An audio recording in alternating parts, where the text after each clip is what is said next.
Mambo vipi mtazamaji wetu wa Neli TV popote pale ulipo, karibu katika taarifa zetu mbalimbali za kimichezo, ambapo leo kulikuwa kuna press Young Africans ambapo msemaji wao Ali Shabani Kamwe alikuwa akizungumzia hali ya kikosi kuelekea katika mechi ya NBC Premier League ambapo itacheza tarehe 9 Novemba 2025 pamoja na kuendelea kukiandaa kikosi kuelekea michuano ya kimataifa hatua ya makundi. Msemaji wa klabu ya Young Africans Ali Shabani Kamwe alisema baada ya uongozi kufanya tathmini na kuangalia maslahi mapana ya klabu yetu, nipende kuwatangazia kuwa mechi zetu zote tatu za nyumbani kwenye hatua ya makundi klabu bingwa barani Afrika tutautumia uwanja wa New Amani Complex Zanzibar.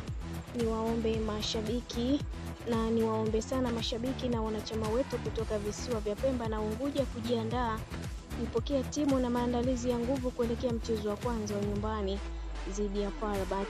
Wanachama wengine kutoka mikoani tujiandae pia, tupo kwenye makundi klabu bingwa barani Afrika na tupo kwenye kundi gumu, lakini tukiwa wamoja tukiendelea kushirikiana kwa umoja wetu tutatoboa, alisema Ali Shabani Kamwe, msemaji huyo wa klabu ya Young Africans.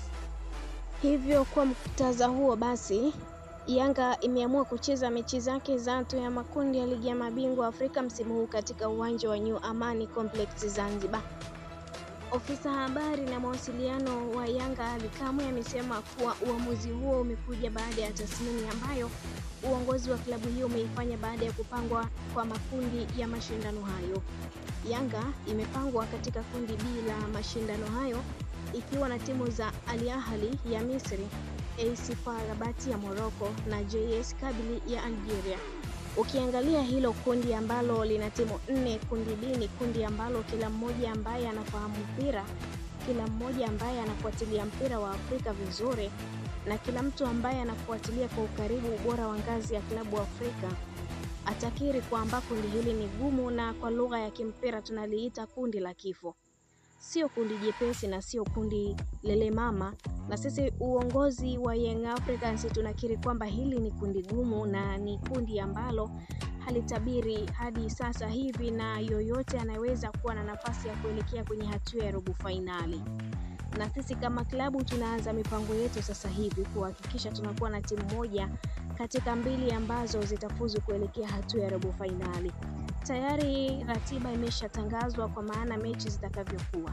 Young Africans tutaanzia mchezo wa kwanza nyumbani dhidi ya FAR Rabat. Baada ya hapo tutasafiri kwenda Algeria kucheza na JS Kabylie, amesema Ali Shabani Kamwe. Kamwe amesema kuwa mechi tatu za hatua ya makundi watacheza New Amani Complex, hivyo mashabiki wa soka visiwani Zanzibar wajiandae kuipokea timu hiyo ya Young Africans.